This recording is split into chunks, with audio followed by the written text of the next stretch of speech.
चक्षुरादि कुछ बाहर की बताएं, जगें संस्कार उनमें हिलमिल जाएं। आगे पीछे झूला झूले विज्ञान, रचोधार बहे मंद चेते सो सुजान। चक्षु श्रोत्र आदि इंद्रियां कुछ भी बाहर अर्थात संसार की वस्तु को सामने मन के सामने उपस्थित करती हैं। अब मन में वस्तु अर्थात प्राणी या पदार्थों का परिचय बालपन से ही जीव ने दूसरों के संग से प्राप्त कर रखा है। उन सब का उपयोग इसी प्राणी या जीव को भी खूब ज्ञात या जाना हुआ है।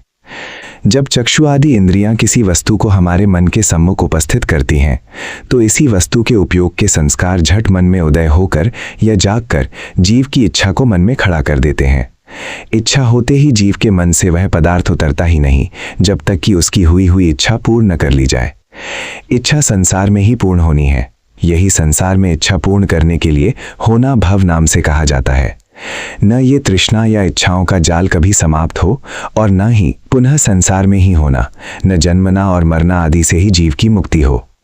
क्योंकि जहां कहीं भी मन की एक इच्छा पूरी हुई तो मन में उस उत्पन्न इच्छा को पूरा करने का राग तो थोड़ी देर के लिए टल गया, परंतु अब उस इच्छा का रंग थोड़े समय के लिए टलने पर जहां थोड़े समय के लिए मन की खाली अवस्था हुई कि अविद्या द्वारा इसी में ज्ञान शून्य सा हुआ मन पुनः झट कोई दूसरे संस्कार जगाकर और किसी की याद करेगा।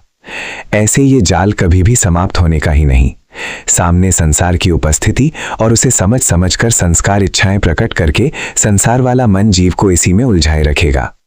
यही मनुष्य की बुद्धि या समझ शक्ति रूप विज्ञान सामने या आगे की वस्तुओं की दृष्टि इंद्रियों द्वारा करके पीछे के संस्कारों को जगाने के लिए अंदर झुकता है। कभी समझ शक्ति रूप बुद्धि सामने उपस्थित वस्तुओं का चक्षु श्रोत्र आदि इंद्रियों द्वारा ज्ञान उत्पन्न करती हैं और पुनः अपने संस्कारों में डुबकी लगाकर उसी सामने वाली वस्तु में उपयोग समझती है। इस प्रकार आगे और पीछे घूमती रहती है। इसी को पद्य में दर्शाया गया है कि आगे पीछे झूला झूले विज्ञान। यहाँ तक तो विज्ञान देव या बुद्धि की लीला है। इसी को मनोमन पहचानना तो निर्दोष है, परंतु इस झूला झूलने वाले विज्ञान देव की माया में नहीं फंसना चाहिए। माया इस विज्ञान देव की वहां से आरंभ होती है जब ये पिछली बातों को याद करवाकर उनके संस्कार जगाकर उन्हीं वस्तुओं की इच्छाएं जगाए और उन्हीं इच्छाओं को पूरा करने के लिए संकल्प या इरादे खड़े करे। जो मनुष्य इन सब माया के संकल्प, इरादे और काम, क्रोध और कर्म चक्र से बचा रहे उसे ही सुंदर ज्ञानवान समझा जाएगा। जो इस माया जाल में फंसे रहें वे मति से मंद ही समझे जाएंगे, क्योंकि वे अपनी भलाई नहीं साध सकेंगे और मिथ्या संसार में इन्हीं सब मिथ्या संकल्पों द्वारा जिन सुखों को पाएंगे वे सुख सदा बने रहने के नहीं, उन्हीं के स्थान पर सदा बने रहने वाले दुख उन्हें मिलेंगे। अब यहाँ ये समझ या ज्ञान उत्पन्न करना है कि जहाँ तक तो बुद्धि या समझने की शक्ति का अपने आप में ही लगे लगे कुछ समझते रहना है, वहाँ तक तो विज्ञान देव की लीला है और अपने में ही है। परंतु जहाँ ये बुद्धि, ये समझ शक्ति दूसरों में उलझाने के लिए इच्छा आदि उत्पन्न कर दूसरों में उलझाती है, वहाँ भव या संसार में जीव जा पड़ा। यही यहाँ सदा बना न रहकर उसे उससे टलना या मरना भी पड़ेगा। इतना ही नहीं, वहां से आगे पुनः न जाने किस किस रूप में उलझन के संस्कार भी अपने में इकट्ठे करके उन्हीं में एकांत में भी उलझा रहेगा और शांति नहीं पाएगा। कई एक दूसरों की दृष्टियां भी मित्र वैरी आदि की आपस में उलझन की इसी में बसकर अंदर अपने में इसी समझ शक्ति रूप बुद्धि को शांत या आनंद में नहीं रहने देगी। बाहर संसार में ही कुछ ना कुछ करने में, चिंतन में सदा अपनी प्राण शक्ति के साथ मन को दुखी करके जीवन काल में ही नरक के दुखों को प्रकट कर देगी। अब हमने साधक या धर्मपरायण होने के नाते अपने में ऐसा जीवन साधना है कि ये बुद्धि अंदर तो जैसा चाहे समझती रहे, परंतु इसका चक्कर बाहर संसार में बांधने योग्य ढंग से नहीं चल सके। तब पुनः मनुष्य को ऐसी बुद्धि रूप विज्ञान को बाहर अंदर आगे पीछे झुककर कोई एक प्रकार की लीला करते ही देखना है।